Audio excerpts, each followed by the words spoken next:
Bagaimana bumi terselamat daripada kiamat kosmik? Bayangkan satu hari tropika yang sempurna, tetapi hanya dalam beberapa menit semuanya berubah menjadi kiamat. Itulah yang berlaku 66 juta tahun dahulu. Hutan dipenuhi, dinosaur gergasi, pterosaur terbang di langit, dan iklim ketika itu hangat serta lembut. Malah di kawasan yang kini menjadi paya sejuk di utara, terbentang laut yang hangat. Antartika pula belum mengenal ais dan masih dilitupi hutan yang lebat. Dalam musim panas yang seolah-olah kekal itu, dinosaur gergasi menguasai bumi. Namun dunia mereka musnah dalam sekelip mata. Tiada siapa menjangka malapetaka sehingga satu bintang baharu muncul di langit.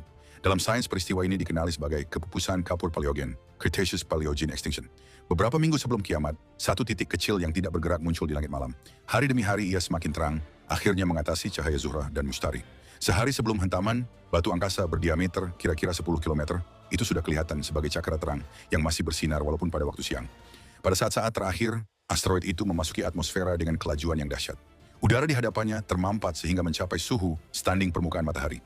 Di langit Yucatan muncul matahari kedua yang menyilaukan, dan itulah pengakhiran dunia dinosaur.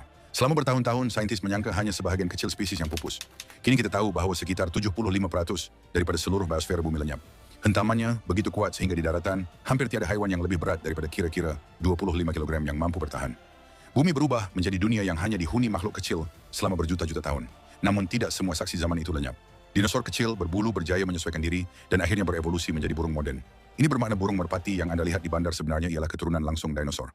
Sebaliknya, gergasi seperti Tyrannosaurus Rex dan Triceratops pupus buat selama-lamanya.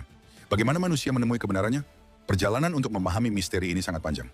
Pada penghujung abad ke-18, ahli zoologi Prancis Georges Cuvier mengejutkan dunia apabila menyatakan bahwa spesies boleh pupus sepenuhnya. Sebelum itu, ramai percaya semua makhluk dicipta sekali sahaja dan akan kekal selama-lamanya.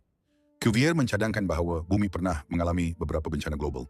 Kemudian muncul teori evolusi Charles Darwin. Selama hampir 100 tahun, kebanyakan saintis percaya dinosaur pupus secara perlahan-lahan, mungkin kalah dalam persaingan dengan mamalia atau gagal menyesuaikan diri dengan perubahan tumbuhan berbunga. Idea tentang satu bencana besar dianggap tidak saintifik.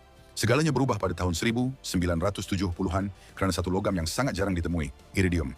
Pada tahun 1977, ahli fizik Luis Alvarez menemui sesuatu yang luar biasa. Lapisan geologi yang memisahkan zaman dinosaur daripada era modern mengandungi iridium pada kepekatan ratusan kali lebih tinggi daripada biasa. Di bumi, iridium amat jarang kerana kebanyakannya tenggelam ke dalam teras planet ketika bumi terbentuk. Jadi dari mana datangnya iridium di permukaan? Jawabannya hanya satu, dari angkasa. Setahun kemudian, pada tahun 1978, ahli geofisik yang sedang mencari minyak di Teluk Meksiko menemui tempat kejadian sebenar.